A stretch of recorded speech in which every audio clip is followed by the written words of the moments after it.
In the course of time, modern man has taken a rather blasé attitude toward the universe of which he is so intimately a part. We look out around us upon the most extraordinary and miraculous of worlds, and yet we are scarcely astonished. Everything has gradually been deprived of its overtones.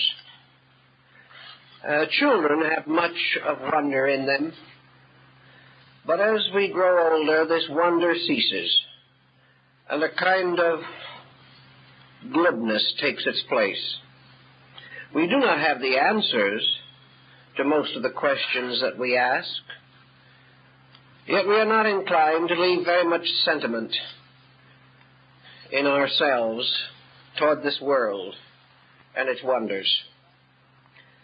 We look upon the universe as a vast environment full of energies and elements, essences, substances.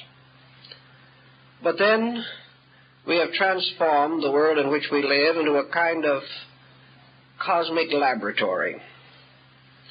The universe exists very largely to be explored and to be conquered. We imagine it going on indefinitely through the infinities of space. We have a feeling that it must have begun sometime and probably will end sometime. Or if it doesn't end, it will change continuously. Vast cosmic suns will burn out in space and new worlds will be born. And man will continue the careful analysis of spectrums and try to solve the mysteries of cosmic rays and energies around him. Actually, however, we have lost the sense of the sublime. There is probably nothing that we can ever turn our gaze upon so splendid as the sky of night. Yet to us, it is merely an interference with the routines and rhythms of the day. We simply have lost this innate romanticism that made life a wonderful experience when we felt more and did not know so much. The ancients contemplating the universe had a thrill from it all, which we can hardly understand, and which we are inclined to ridicule. To them, the universe was not just space and suns and moons and stars. The universe was a wonderland of living things. True, some of these things were beyond the ken of mortals. We could not see them. But our forefathers knew they were there just the same. And where vision left off, intuition took over. One of the earliest realizations of man searching to understand his world and himself was the kinship between the human estate and that of nature. Man, striving to understand himself, explored the universe, and striving to explore the universe, searched himself. There were certain parallels, certain analogies which struck him at an early time. One of the most interesting and positive concepts about this arose, of course, in India, one of the old lands where religions and philosophies and sciences were mingled together in a magnificent extravaganza of metaphysical insight. The universe, obviously, was the body of a great being. This body had its own kind of bones, and muscle, and flesh, and tissue. We could only see a certain part of that body, represented by planets and stars and luminaries. But we could also be aware of the great circulations going on within this fabric. We could sense an energy field enclosing all of these separate moving parts, tying them into an extraordinary functioning entity. And that this functioning entity was ensouled, our ancestors never doubted. That it was ensouled by a power capable of administering its infinite complexity, they were also satisfied. So to them the universe was a living wonder, not something inanimate. It was not only living in the sense of being a vibratory mass of energies, it was living as having a mind and a heart. And in wisdom, men sought to understand the mind of this vast structure. And in religion, they sought to understand its emotional moods. Men who go down to the sea in ships have learned to accept the ocean as a creature of moods, something more than merely a mass of water. The more we are acquainted with these various elements, the more we respect them, the more we sense something of the tremendous intelligence that is locked within them. Our forefathers also assumed the universe to be ensouled with intelligence, that every part of its plan, every part of its purpose was motivated by wisdom, by some kind of knowledge. Whether it was rational or instinctive or intuitive, it was still there. This knowledge, this wisdom was purposed. All things were moving toward a destiny, towards an end or a goal that was known to something, or perhaps would be discovered by the very process of its own evolving motion. Also, our ancestors became acutely aware that nearly all physical things that we see around us, both in space and on our own planet, are actually the long shadows of laws. The universe is a vast network of regulations and rules, statutes and edicts, magnificent patterns by which all procedures are regulated. The universe is not actually a place of accidents or coincidences. It is a great, well-organized instrument, moving according to the laws of its kind, fulfilling its own purposes with an exactitude that transcends imagination. And as these laws operating throughout space cast their smaller shadows upon our own planet, we perceive that this planet also is controlled and directed by a legislative power coming from nature, coming from the heavens or from space itself. Actually, therefore, bodies are crystallizations along lines of law. The processes which are immutable create their own forms. And one of the first laws that man sensed in this magnificence was the law of continual and inevitable unfoldment. Everything is growing from some previous state to some future, a subsequent state. The whole procedure is as though a vast flower was opening in space. Slowly, methodically, inevitably, this blossom spreads its petals. Everything is releasing something from within itself in the process of its own growth. Thus we see that unfoldment guards or guides the ways of things. And this unfoldment applies to suns and cosmic centers just as surely as it applies to the maturing and development of human life. Man is unfolding. Man is not standing still. He is not a complete creature. He must tomorrow be more than he is today. Even as today he is more than he was yesterday. The only reason for existence is this process of perpetual growth. A man observing this growth in his own experience was not forced to be too imaginative if he recognized it also in space around him. The problem as to where law came from, of course, also intrigued our forefathers. Those systems of philosophy and religion which postulated a deity at the source of life usually assumed that these laws were an expression of the divine will.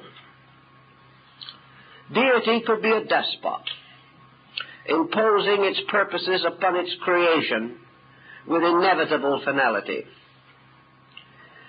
Deity could think what it willed. It could decide what it wished, and by the mere fact of its own divinity could require its creation to abide by its pleasures or purposes or conclusions. This satisfied some early thinkers and satisfied Western man for a great many centuries.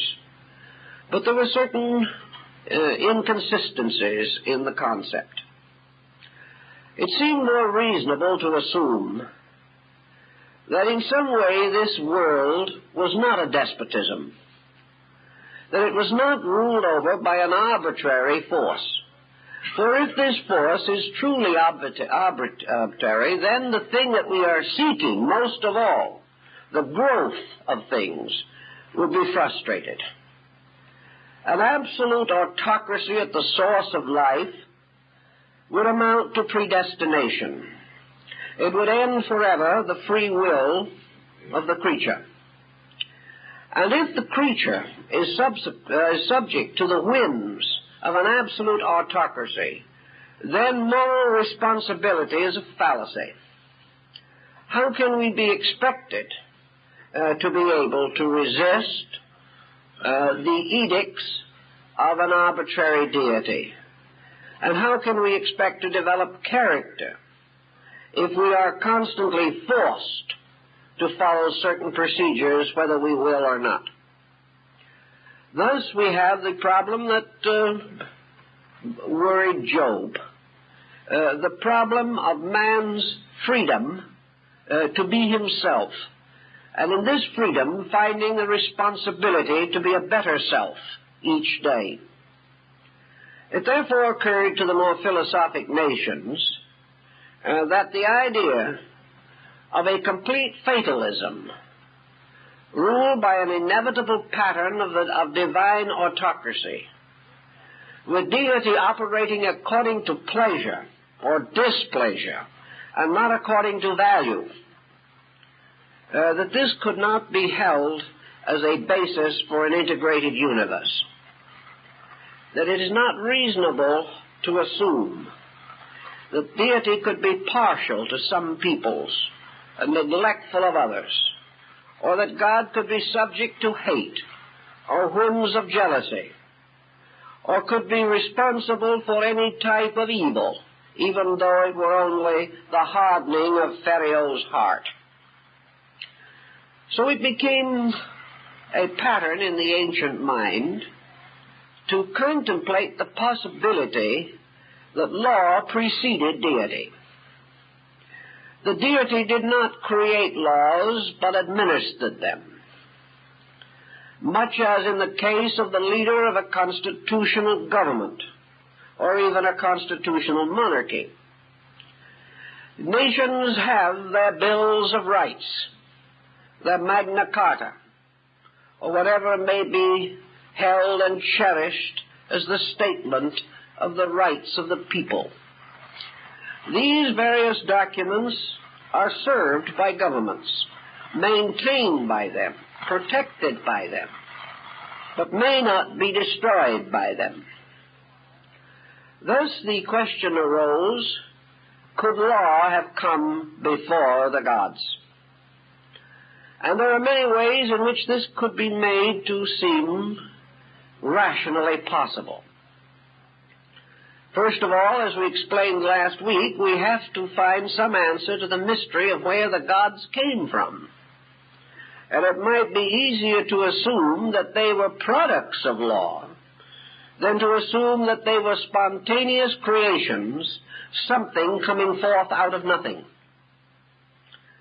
It might then be quite possible to assume that law, in immutable pattern, is intrinsic in the essential essences of existence, that laws like space and eternity and substance and essence and being have always existed.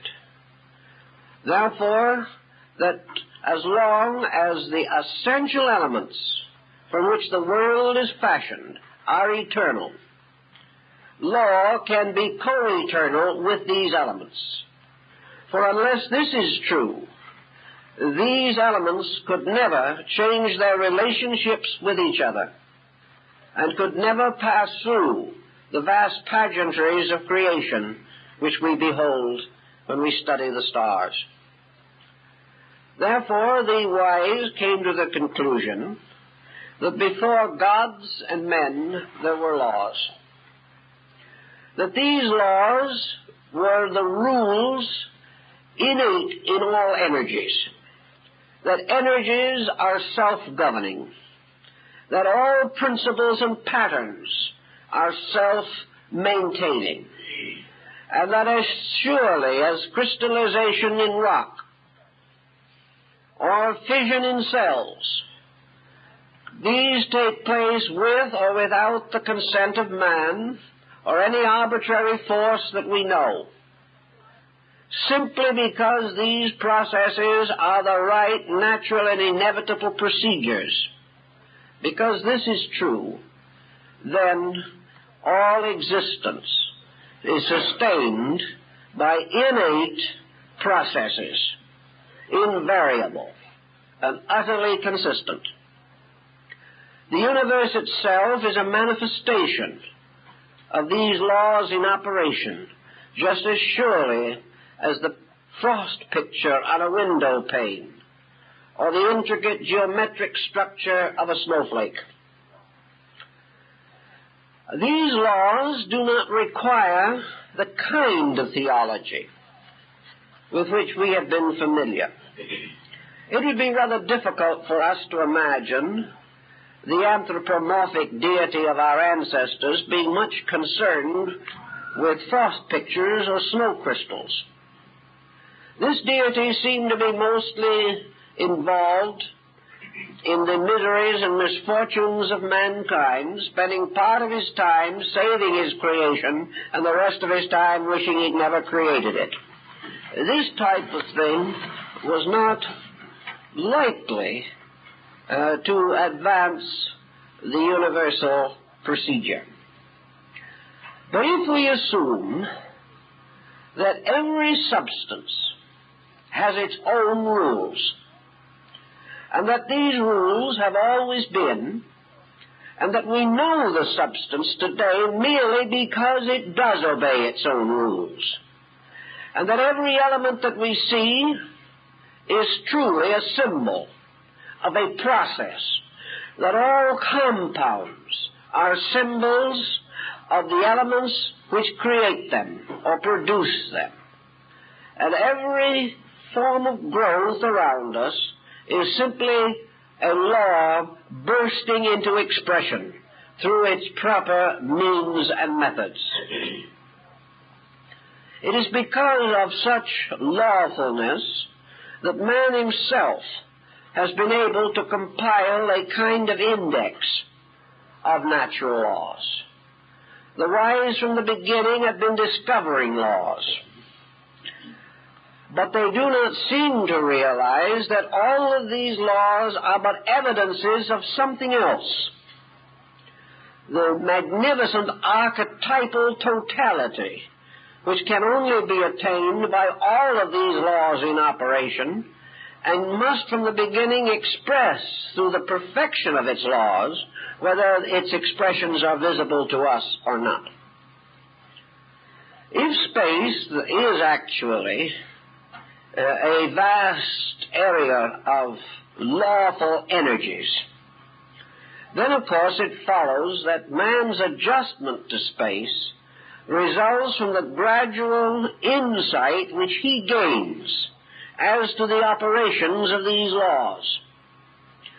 The alchemists of the Middle Ages pointed out that the Holy Scriptures were books which described lawful processes, and that nature itself was also an unfolding scripture in which all of the great edicts of the infinite were set forth in living characters. This attitude distinguished most ancient areas of thought. Man, becoming aware dimly that he does inhabit a universe which has rules, also recognizes that for some reason he alone seems to have the power to disobey rules. Now, perhaps he is wrong in this. It may be an arrogance of his own to assume that he can even be very wicked. But we do not see around us in nature as many rebellions against natural law as we find in man's nature. It therefore would appear to be that the most dangerous instrument of man's relationship with life is the human mind. Those creatures in which mental natures are not individualized never rebel against law, but fulfill it without question. Perhaps a few human beings who have come to a great insight into the mysteries of natural law have also verged toward this complete obedience. But for the majority, life is a resistance to this lawful pattern. The individual, seemingly convinced that he is able to defend himself and his own purposes against the infinite pressures of space around him. This is one of the points which we also find in Oriental philosophy. Sometimes Eastern thinkers are termed fatalistic simply because they assume that the individual is powerless to withstand universal purpose. Here in the West, however, we like to think that man is strong and universal purpose is either weak or non-existent. We have not yet learned enough by trial and error to realize where the error lies. We still assume that we have merely made some kind of a technical mistake which can be corrected in the next experiment. We are still attempting to exploit laws, to go against them, or to prove that we are superior to them, and therefore potential masters of space. Universal laws have many levels of manifestation, and we can find some examples of these levels or parallels to them in the study of the spectrum. Here we observe that one light, broken up prismatically, provides us with a complete spectrum of colors. Yet all these colors are invisibly held within the white light. And if all colors are imposed upon each other, we can also achieve what we call the no-color black.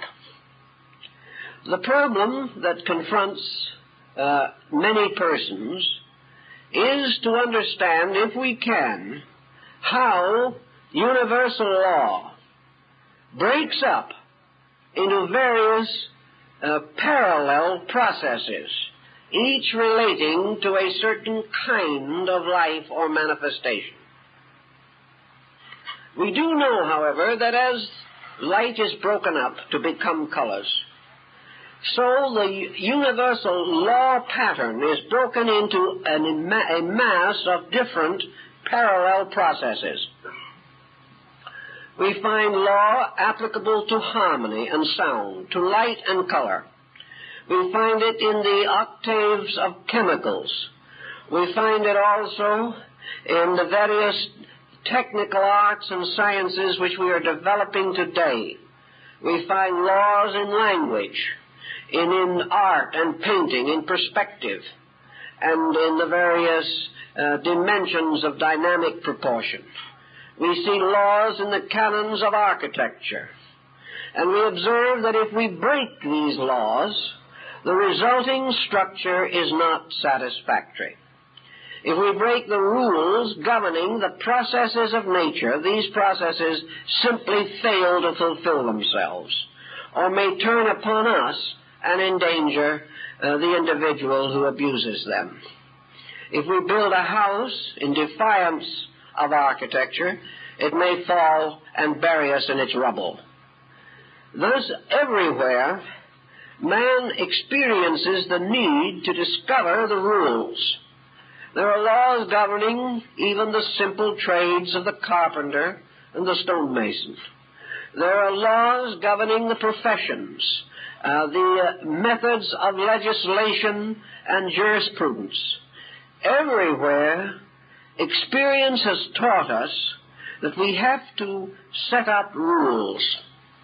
In old times, one of the first great codes that was given to man, the Code of Hammurabi, was said to have been revealed to the king by the deity Nebo, or Merodach.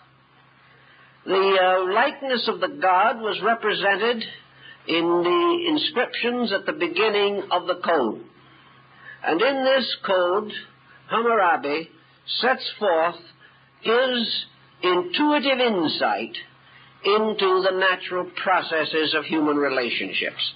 Actually, the laws of Hammurabi are still astonishingly just and extremely practical, although we have left them far behind in the complications of jurisprudence. But everywhere we have to find laws. And as we examine for them and catch up to them, or perceive them at least dimly in the abstract patterns of things, we have a new initiation into the universal plan. We become more aware that by using law constructively, all is possible. That the moment we use a law constructively or give it a lawful application that has not previously been generally known, we are actually contributing to the manifestation and evolution of that law process. The more laws we discover and obey, the more discoveries that we make through the cooperation with just laws, the more rapidly the whole universe unfolds its purpose. Thus man becomes truly a kind of priest in the temple of universal law. He serves the great statutes and edicts of his faith, and in doing so also advances all lawful works in nature. These lawful works are brought out of darkness, out of caves, as Bacon said, and given their proper opportunity to be known in the light, and by being known in the light, to be applied to the needs of living things. In space, many laws certainly exist, but again we are inclined to regard them all merely as we regard the light of the spectrum, as simply scientific facts. Certainly, life energies have to be present, but these life energies are simply force, or magnetism, or electricity, or atomic energy. We think of all these types of terms very glibly. We do not give them any clear moral value. The Egyptians and the Greeks and the Chinese, however, when they began to contemplate laws, they assumed that just as surely as a law by its own procedure established right and wrong, that somewhere in the pattern of things, this rightness and this wrongness must be regarded as moral equations. The simplest morality of the problem is that when you break the law either does not operate at all or it fights back at you.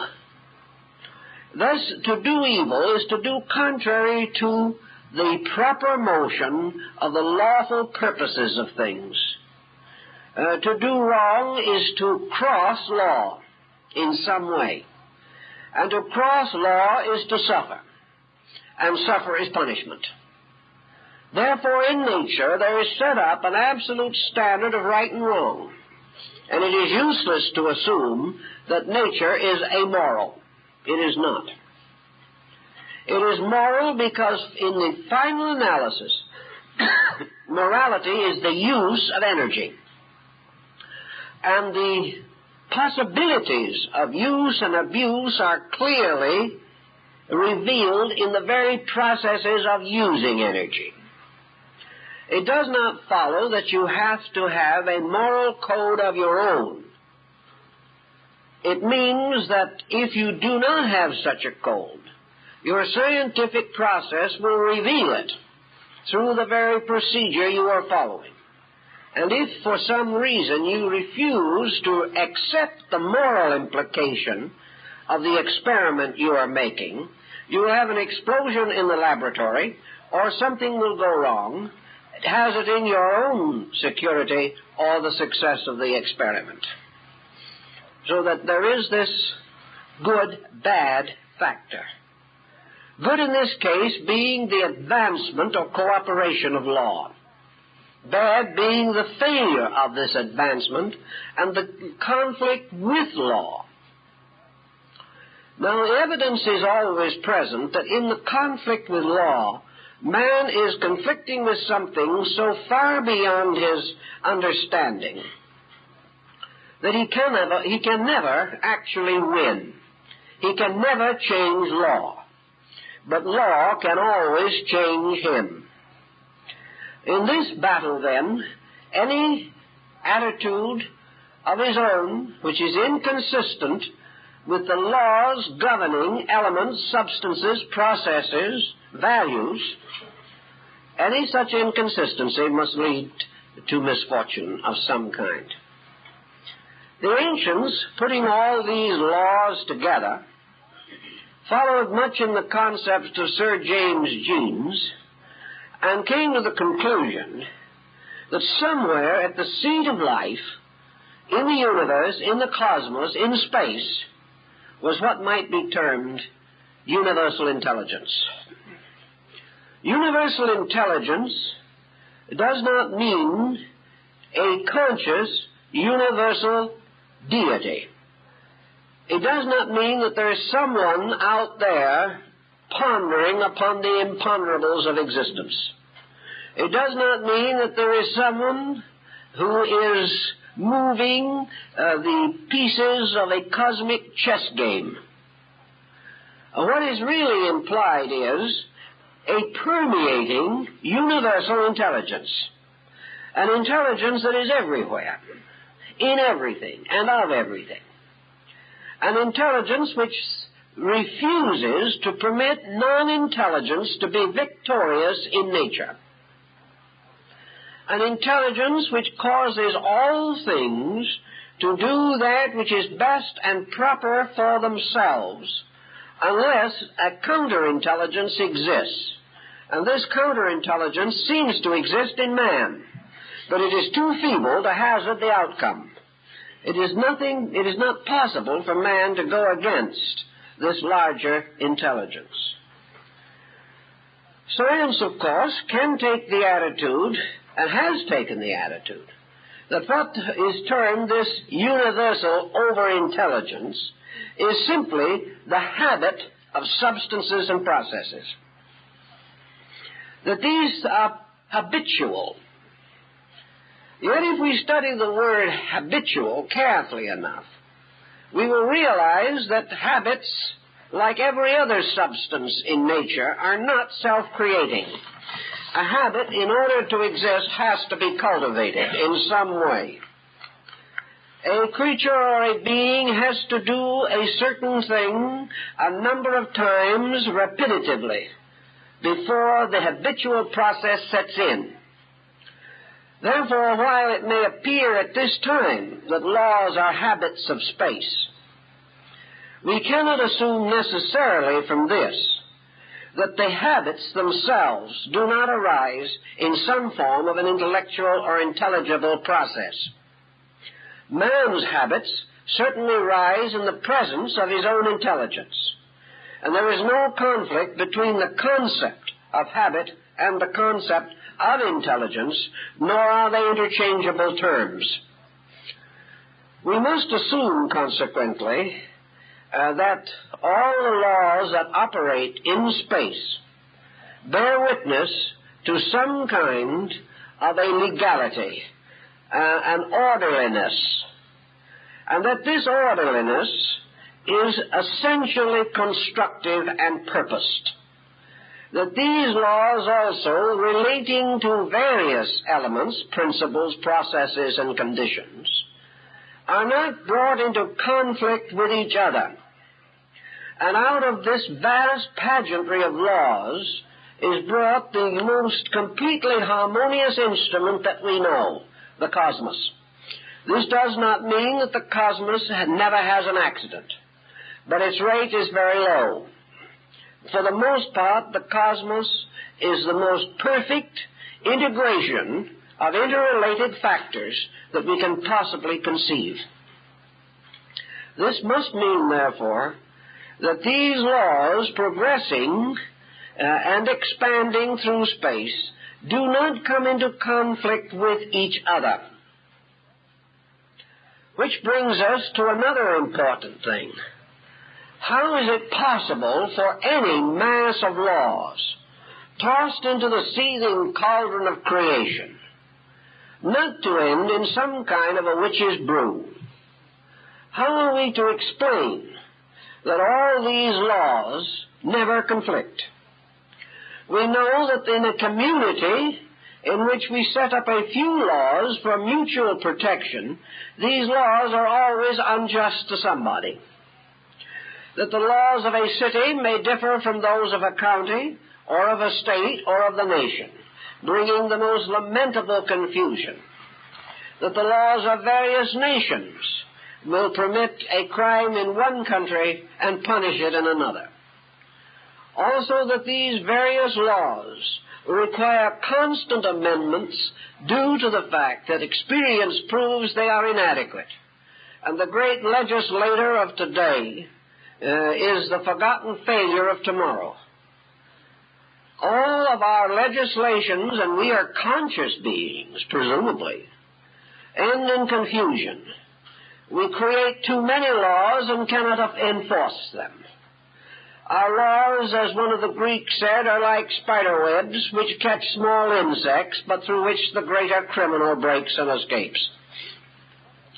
How does it happen that this is not true in space?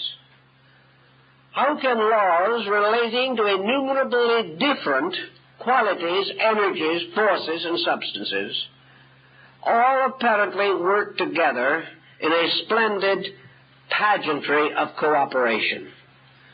The answer was rather quickly discovered by the Greeks. The reason why universal laws never conflict is because there is only one. And all so-called divisions and specializations are merely adaptations of one principle. There is only one law, manifesting one power, one quality, and one condition. But this is broken up in the processes of creation like the light upon the spectrum, giving the appearance of manyness, but not coming in conflict because there is no conflict in the realities, only in the appearances. Thus, all laws are complementary because their purpose is the same. and they arise within a structure which has an overpower to control them all. Now, this overpower, again, is not the meddling finger of some arbitrary godling. The overpower is the totality, the unity of existence itself. Law, space, substance, mind. These are all names for one thing in different manifestations. The differences lie not in these things themselves, ultimately, but in the differentiating power of the mind trying to study them. The differences lie in us, in other words, not in the objects of our attention. Our own interpretations, our own emphases, cause us, like musicians playing upon a magnificent instrument, to produce from this instrument only the melodies that we intend, even though it may be capable of performing in all melodies and all harmonies. But we do realize that the reason why the universe does not collide with itself and perish in space is simply because the laws that govern it are in no conflict with each other, and that conflict arises from a sense of separateness or a power of division at the root of things. And in nature, this division does not actually exist. What we call division is merely specialization within unity. This is one of the principles expounded in Pythagorean arithmetic. These laws, however, also deal with various levels, and those levels which are in themselves different cannot come into collision any more than different qualities of matter or energy will come into collision. Collision is almost always the meeting of similars, and that which is similar will collide with that with which it is similar. But the Greeks pointed out that if you fill a basin with rock, small pebbles, until it will hold no more, you can still pour into this basin a great deal of sand, because the sand, going into the spaces between the stones, because it is of different size units, does not come into any conflict with the stone. After you have the basin as full of sand as you can possibly fill it, you may then pour in several quarts of water. These quarts of water will be accepted and held in the basin because, again, they are different in quality from either the rock or the sand, and therefore can pass between the interstices of the sand. Thus we go on with various elements. Many things can be in the same place, fulfilling their own laws, as long as they are themselves of different qualities. There will be no conflict between them. Consequently, in nature, conflict is nearly always a thing resisting its own laws, whatever they may be. And such resistance is not common to be found in space itself. Space is forever moving with the magnificent sense of cooperation with things, rather than with a sense of competition. Assuming then now that we have a universe with all its laws, that we have recognized the possibility, as the ancients held, that this universe was eternal, that its laws were eternal, that its substances and essences were eternal, and its objectives are eternal, we are still now concerned to some degree with the relationship of the universe as consciousness to the universe as substance. Actually, substance and consciousness themselves are identical, but they represent two conditions of one eternal reality, or one eternal fact. These conditions are bridged by what the Gnosis calls emanations.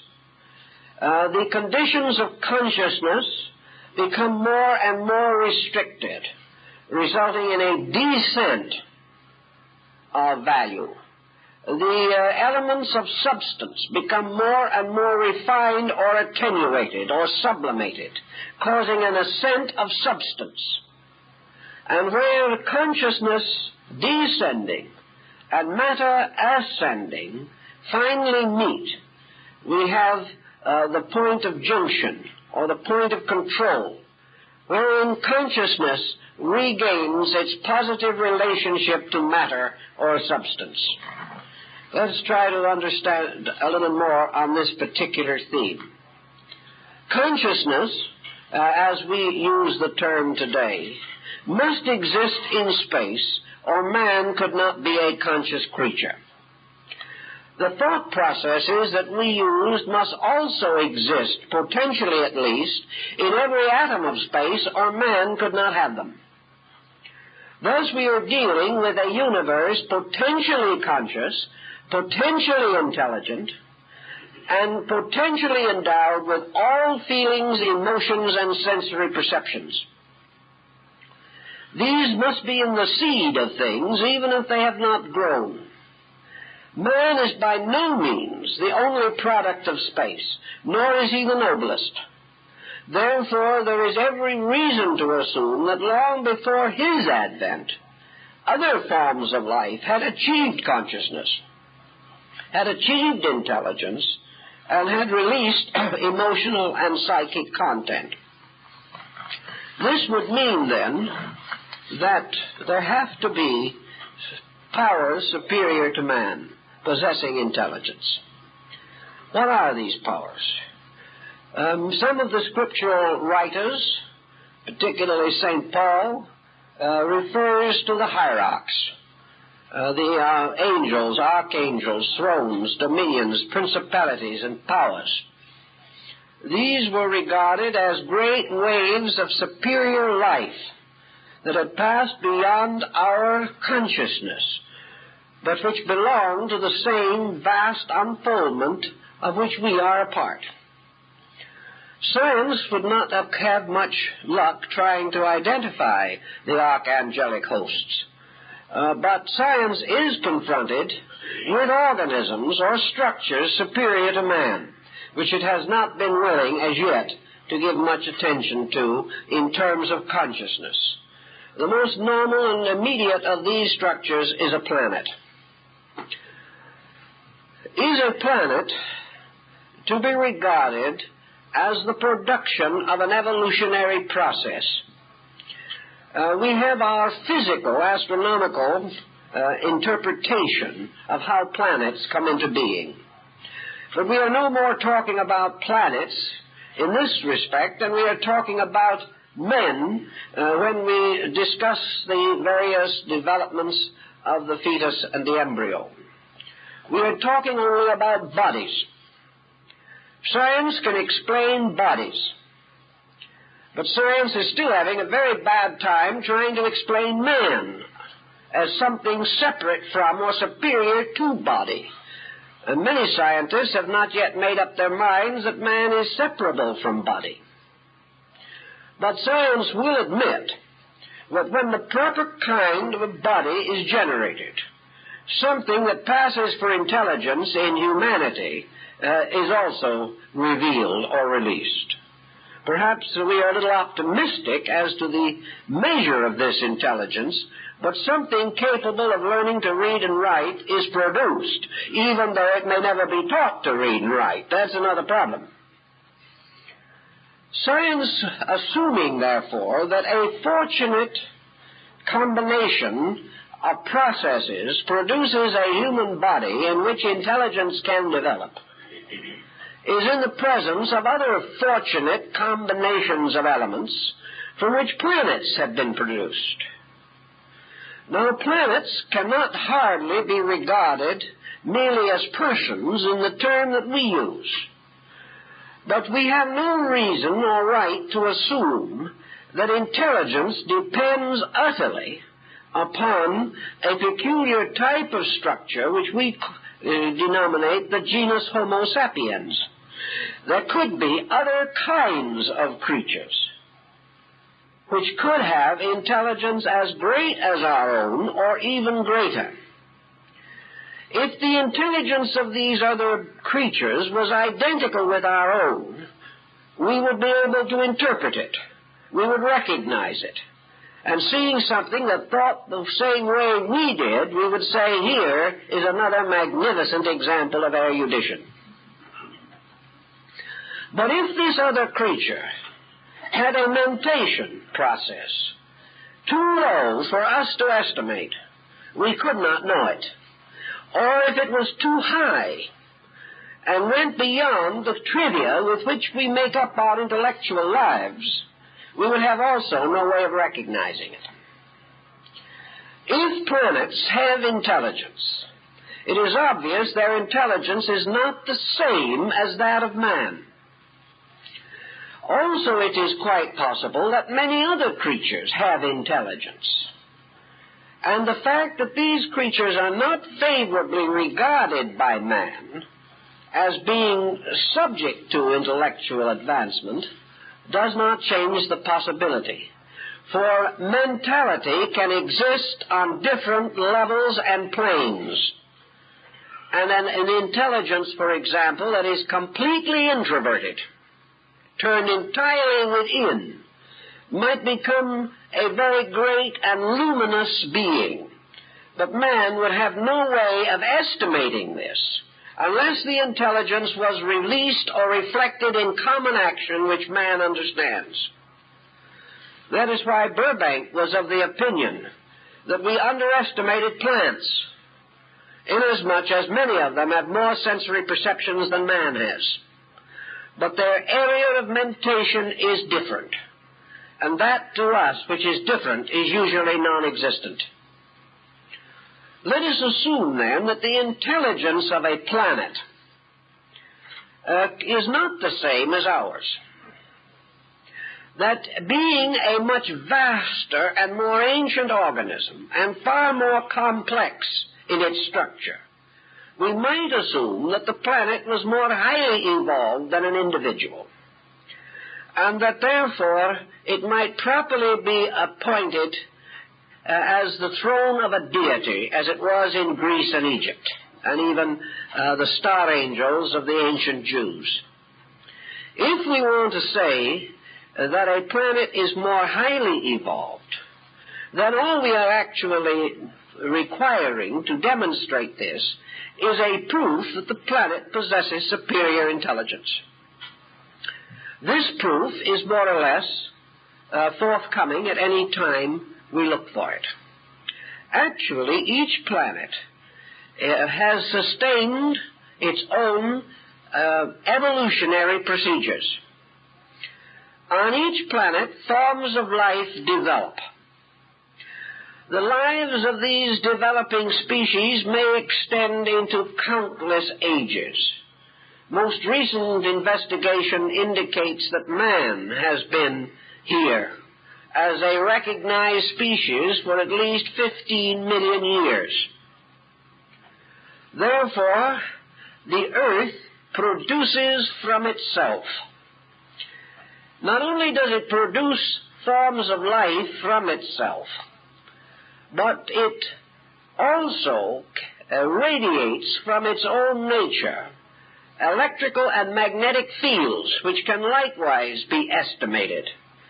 And certain phases of electrical and magnetic activity can be determined or noted through the aurora borealis and the aurora australatus. These energy fields of the planet can only exist if the planet is alive. Nor can these energy fields be assumed to merely be an essence permeating the planet. For essences permeating the planet do not take upon themselves organized forms any more than essences permeating the human body, but in no way directly associated with it, could produce the specialized structure which we have in man. These essences have to be tied to a pattern, and they have to be evolving through a pattern in order to be effective or knowable or recognizable by us. I think, then, we must assume, and will ultimately prove to scientific satisfaction, that planets are beings, that they are, as Plato might have called them, huge animals crawling in space. Perhaps he was not as flattering as he should have been, because these are not just simply animals, they are godlings, if godlings can be seen. They represent tremendous centers of activity, mental and physical. Mental activity because the life on each planet is as methodically laid out as in space.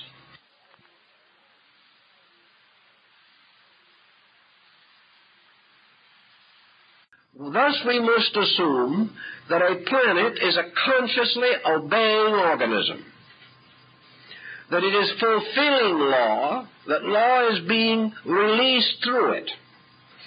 Perhaps we would rather like to think of the planet as an unconscious obeying element or pattern, that like a flower, it is merely fulfilling its natural destiny. But we have no way of knowing that the flower does not have an intelligence. It is only that it does not parallel or come within the experience of our minds. Investigations in India have shown that plants can experience fear even in physical terms. Therefore, our idealist ancestors, who are not desperately trying to kill everything in space as the basis of scientific exactitude, were quite willing to assume that planets were beings, that these beings, like the human body, sustained an infinite diversity of life, permeating them and upon their surface, that these forms of life are all provided for by energies released from the earth, and that this balance of energy is maintained by bringing the living things upon a planet into an harmonious balance between earth energy and solar energy. That in the development of creatures, therefore, the great Mother Earth was a fertile area for production. And from this fertility, the seeds in the consciousness of the earth principle were released. And as the earth entity came into embodiment in the planet, it released also into embodiment all the seminal lives which it carried with it from previous embodiment. If the earth can be regarded as some kind of an intelligent organism, then we can see how earth processes, when allowed to fulfill themselves in an orderly manner, may be regarded as adequate. That just as surely as man disobeys the rules of nature, which in this case would be the earth-planet factor, he becomes confused and sick. That the earth, therefore, has its own way of revealing or administering the laws which are part of the universe itself. Planets, in a way, are embryo suns. Other forms are developing in space which will gradually become great centers of solar power. And the suns, in turn, must be regarded as intelligent or intellectually moved or dominated in some way. The planet is a center for the dissemination of intelligence. The sun is a greater center for the dissemination of intelligence.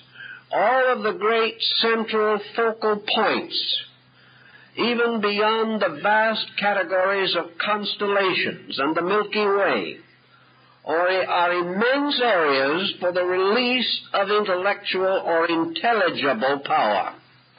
The Greeks preferred to think of the solar power as intelligible.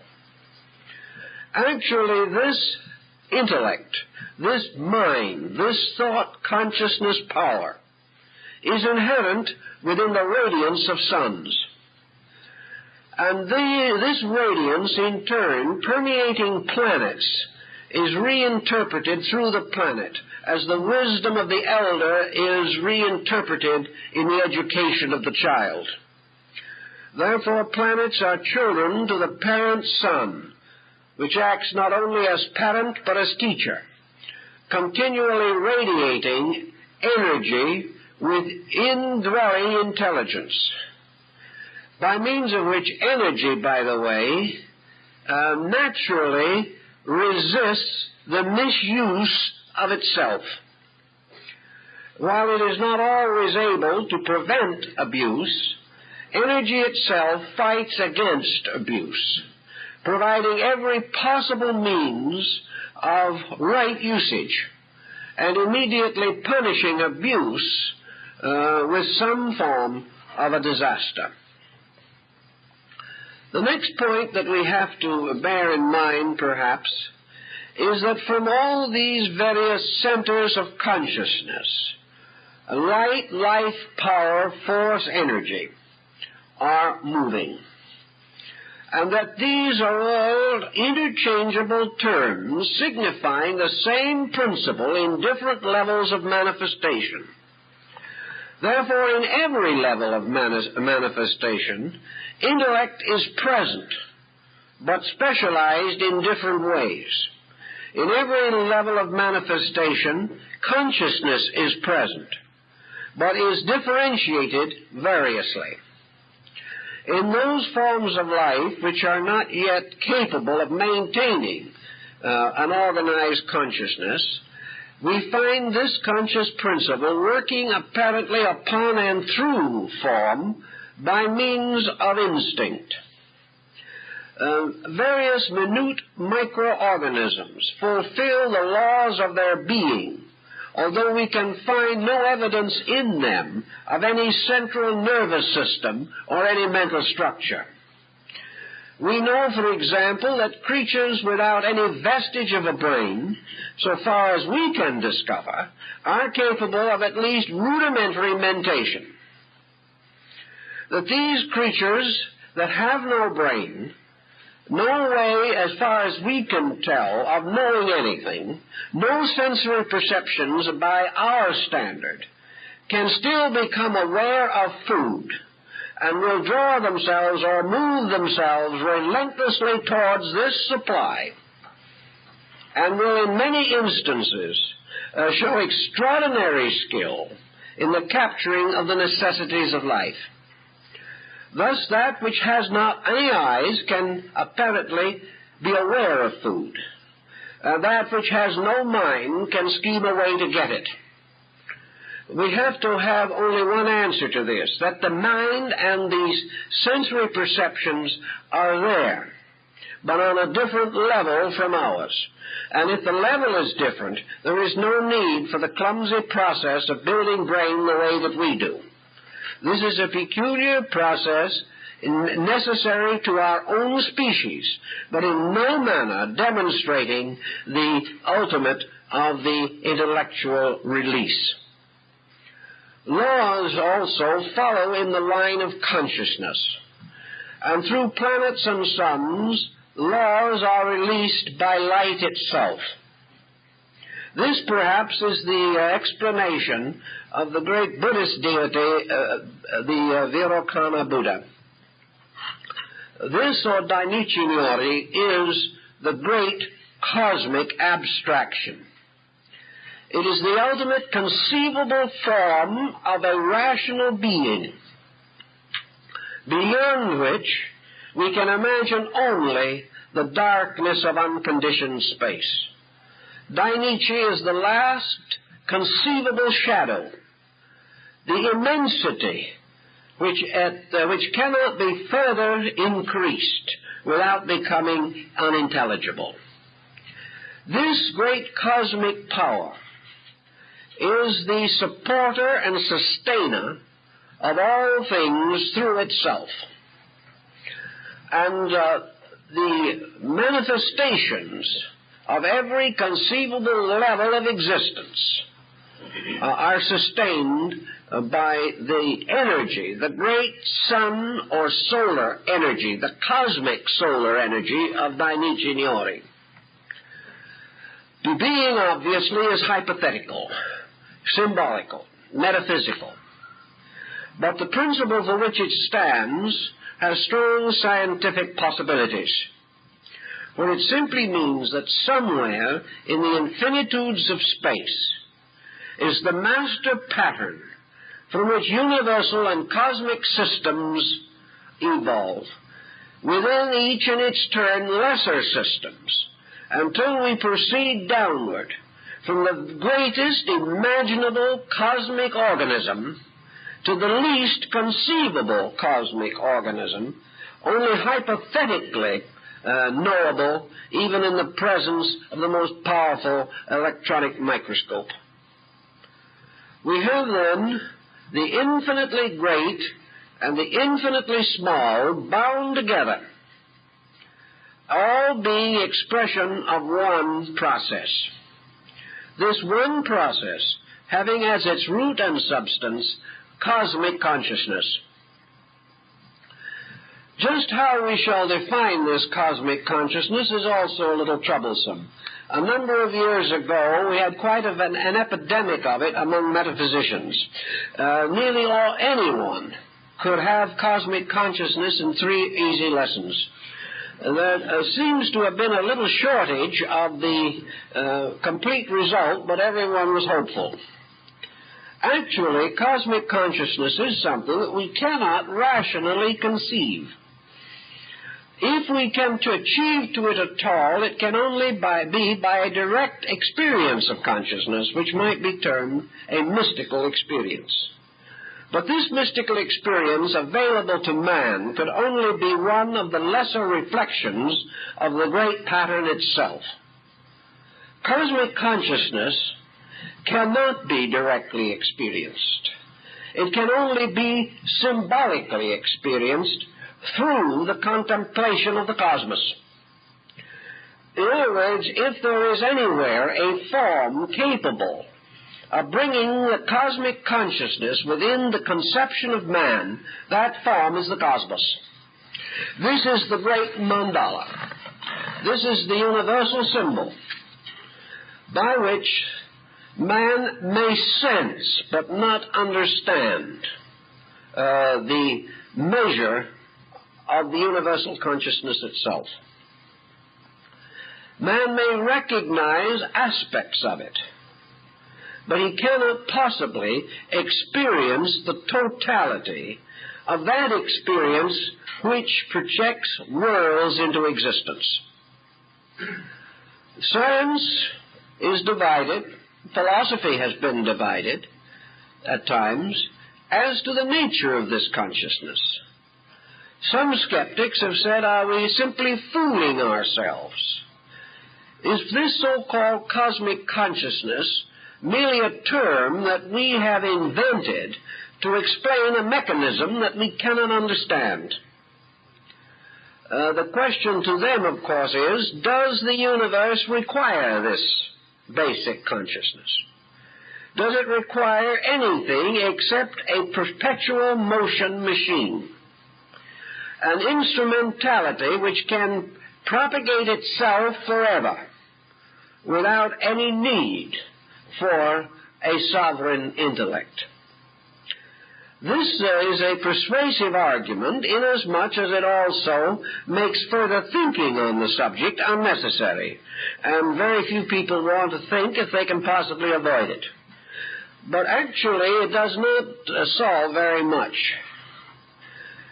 Cosmic consciousness is a necessity for one reason only, that man is conscious. If there is not some kind of consciousness superior to man, where did his come from? And this offers no solution to the scientific riddle. If the scientist wishes to say that consciousness in man is simply the product of the evolution process in which he is gradually building instruments capable of producing consciousness, which does not exist until the instrument is available. Then the scientist must settle down to try to figure out how many more conscious manifestations have preceded man, and consequently, how much superior material is available for the production of consciousness than is found in the constitution of man. If evolution has been forever, in other words, consciousness must have arisen before man, or it could not have arisen in man, just as surely as it must arise in man if it is to arise later in some other form of life. So consciousness, being something we possess, puts us in the same dilemma as the architect who stood looking at the Pyramid of Giza. He shook his head sadly and said, "If I hadn't seen it, I would deny its existence." It's just not possible. But having seen it, the architect was on the horns of a dilemma. He could not deny it. This is much the developing position of science. It is no longer possible to categorically deny consciousness unless we wish to affirm that we have a consciousness ourselves capable of denying it in something else, and to assume that we are the only creature in the infinitudes of time which have produced the endless pageantry of the cosmos, that man and man alone has reached the degree by which he can be aware of his own existence. This is a little too arrogant even for the average scientist to contemplate. He is forced to reorganize his thinking. But if we will assume for a moment that this consciousness in things arises from a consciousness in all things, then we can also realize that from this consciousness arose what Pythagoras called the law of mathematical sequences. In other words, consciousness is necessary to produce patterns which can only be evaluated in terms of consciousness. If a pattern is obviously the production of consciousness, can only be discovered by the extension or education of consciousness, then we are dealing with a factor which is difficult to depreciate.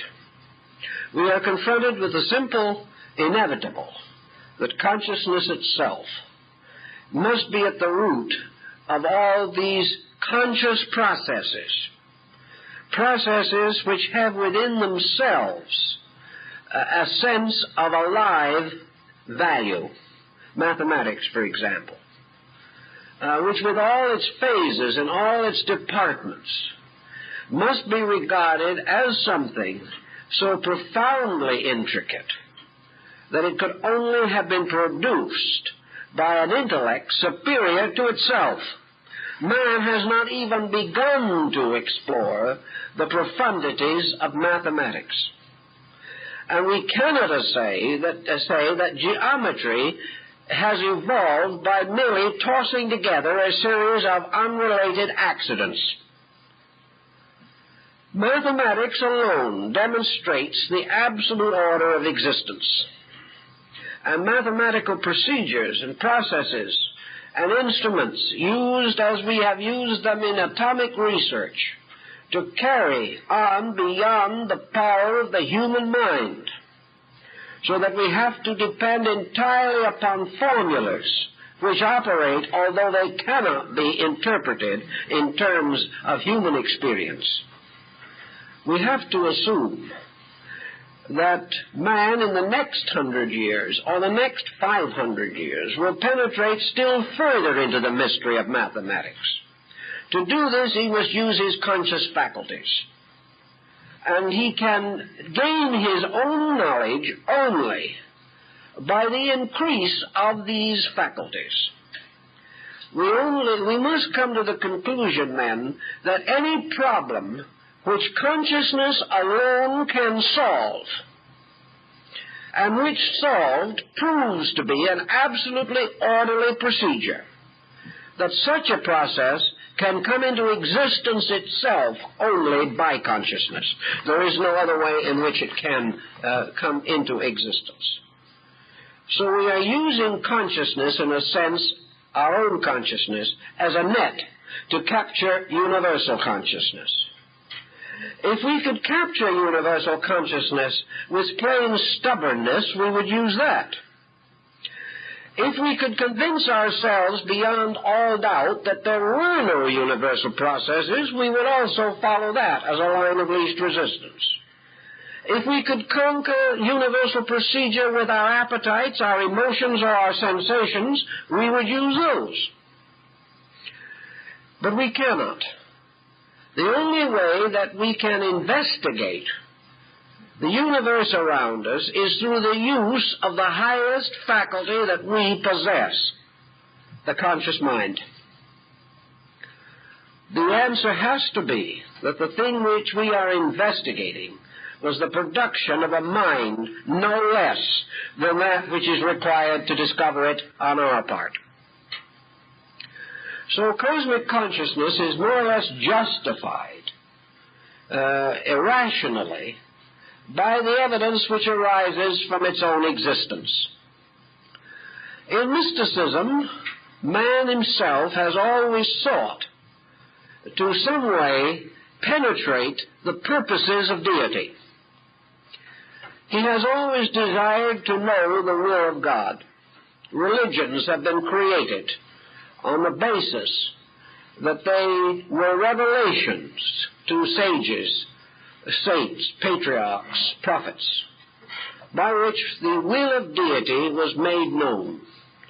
Nearly all of these so-called religious revelations have been moral systems. Moral systems being based upon the great primary experience of living things, the experience of the consequences of coming into conflict with natural law. Thus, what these religions actually tell us is the rule of the game by which we have to live. The reason for the rule it cannot give us. And where the rule originated, it can only arbitrarily declare that these rules originated in the mind of God. Actually, cosmic consciousness, as sensed in India, particularly in the yogic schools, was not merely a central consciousness, not merely the mind of a being somewhere in space. Cosmic consciousness was an enveloping immediate value. Cosmic consciousness is in every atom. The true and full consciousness of the universal purpose is closer to us than ourselves at all times. The only difficulty is that we are unable to tune into it or to adjust our own finite faculties as we might adjust an aerial on a television to pick up certain stations. What we are trying to do is tune in cosmic consciousness. But when we attempt this, we always seem to tune in something else. Actually, we are tuning in merely conditions of it. But the full and total experience of it is beyond us because we lack the faculties with which to estimate that which is utterly transcendent. In the Buddhist philosophy, of course, we have the same essential problem. For cosmic consciousness, in this case, is substituted the principal consciousness or energy of the Virukana Buddha. All things live by virtue of this cosmic power in perpetual meditation. Functioning from the Dharma Rupa, or body of the law, this consciousness of the Virukana Buddha remains forever in the contemplation of the infinite purpose, remaining, so to say, eternally introverted, in a state of absorption in nirvana or samadhi, universal consciousness knowing. The idea in this system, of course, the esoteric Buddhism of the Shingon and the Tantra, is that the individual, the human being, seeking to achieve cosmic consciousness by some methodology, comes the nearest to it by the realization that pure consciousness is that which is separate from and entirely different from any type of consciousness that we know. Pure consciousness, then must be experienced only when all conditioned consciousness is suspended. Most persons attempting to suspend conditioned consciousness either go to sleep or become obsessed by the psyche in their own subconscious. When the individual doesn't try to be anything, he is unfortunately only himself, and this does not serve the purpose. When the individual does not try to be good, he simply succeeds in not being good, that's all. Nothing is clarified, because the individual's subconscious, upon which he must depend for quietude, is too toxic to permit quietude to arise. All he gets is negation, not quietude. Theoretically, however, if the individual is able to actually escape from all the conditions which personal consciousness impose upon him, he can achieve pure insight. And this pure insight is the nearest that can come to man of the consciousness of the meditating Dainichi Naori. It is the highest type of samadhi. It is the achievement of the experience of the all-conscious apart from all conditioned consciousness. But, of course, most of all, it is this unconditioned, ever capable of being conditioned by the rising of the will within the meditating deity. In other words, this deity, Dainichi, can at any time cause any kind of consciousness to arise, because total consciousness can release from itself, according to will and yoga, that which is required. The individual, however, has no such immediate capacity, but he is capable of sensing a kind of all consciousness that is not particularly conscious of one thing. The mystic, in his illuminations and in his visions and in his ecstasies, usually experiences universal consciousness merely as a tremendous internal exhilaration. It is sudden release. It is the emergence of the individual from some dark and heavy region into an airy and wonderful realm of light and peace and beauty and happiness. In this experience, the mystic has the inward sense of all-knowing. But this sense is expressed only in the experience of God loving. It would seem to the being in the mystical experience that he could play a piano or a violin if he had never touched the instruments before. He would have the power to play them within himself. But if he wanted to play the physical instruments, he would have to learn as the same way anyone else would have to learn. Cosmic consciousness does not skill the body. Rather, it becomes an ornament and a vital moving force for the body which has already skilled itself. There is no substitute for the struggle to gain mastery of body, emotion, and thought.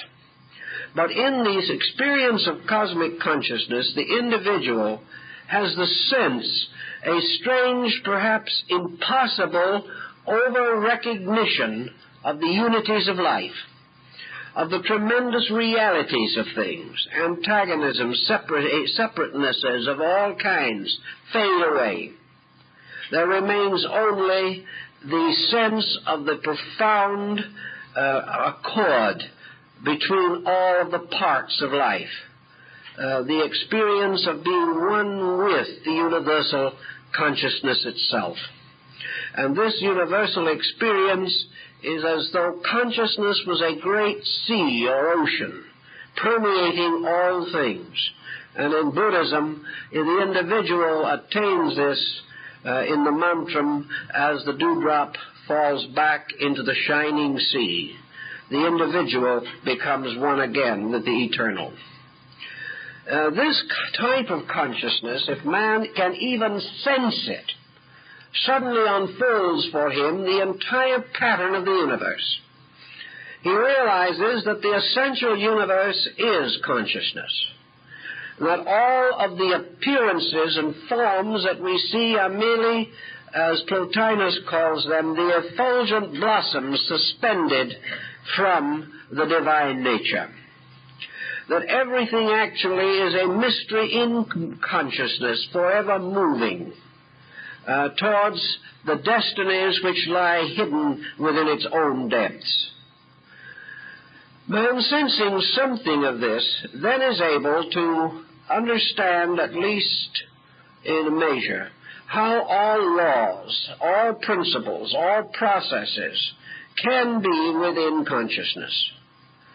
That just as surely as every physical substance necessary for the creation of worlds must be in what we are likely to call empty space, so every spiritual need must be met and sustained and supported from the more abstract spiritual kind of vacuum, which materialists assume to be all that extends beyond matter.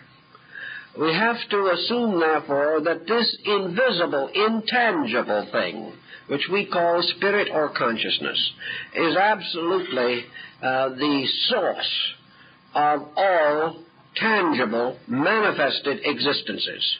That in it is not only consciousness, but the root of all substances. That just as surely as this vast sea of consciousness extends invisibly, within the bottom somewhere hidden in this sea are rocks and mountains and stones. Everything that exists has to come into manifestation from this thing which seems to be empty. Also, from this same process must flow out all of the laws which are like the currents of an ocean. Currents by means of which all of the processes of creation are carried out. The wise men follow the currents and are carried by these currents in their little ships to safe harbors. Those who try too hard to steer themselves in unknown seas often end on the rocks. But whatever be the procedure or analogy we wish to use, we have to sense that all the laws likewise emerge from these basic processes. Now, one more law that we can perhaps give a thought to at this time is the great law of evolutionary process. Evolution is the impulse behind the ideation or release of the potentials of processes of growth. Evolution, therefore, actually is a motion of a thing toward its ultimate, toward that which is forever next. And in this case, the next must always be better than that which precedes it. Evolution is then the unfolding of life. But evolution is also the reuniting of consciousness. Just as surely as growth seems to unfold the beauty of the individual part as several flowers magnificently evolving their blossoms. So growth, likewise, is the process of bringing the consciousness of these forms back into a state of unity. Therefore, all evolution is toward unity. All evolution is toward the rescuing of existences from the illusion of separateness, resulting from inadequate power of inward discernment or discrimination. Evolution is the release and improvements of those faculties by which the identity of life can be comprehended. The instruments by means of which evolution is advanced are the two doctrines of rebirth and karma. Rebirth applies not only to man, but to planets, to suns, to every type of life. Because rebirth is simply a law of cyclic process. All forms, due to the fact that they are artificial compounds, they are space itself or consciousness itself curdled into a temporary organism. This temporary organism is not the true and proper owner of this space from which it fashions an instrument. Therefore, it must come to this instrument and depart from it. During the process of investment with this instrument, the consciousness gains manifestation on some level of manifestation. Having achieved a certain measure of manifestation, it must retire again and build a new instrument. Thus, the doctrine of rebirth applies to suns and cosmic suns and universal systems. For all of these have to ultimately be dissolved and then reintegrated on a higher level. There is an operation working in this also which we do not fully understand, but which we see a parallel for in human life, namely that long living and much experience not only creates an exhaustion of powers, but also results in a confusion in the ability to digest experience. Consequently, a period of mental or emotional rest must also be set up.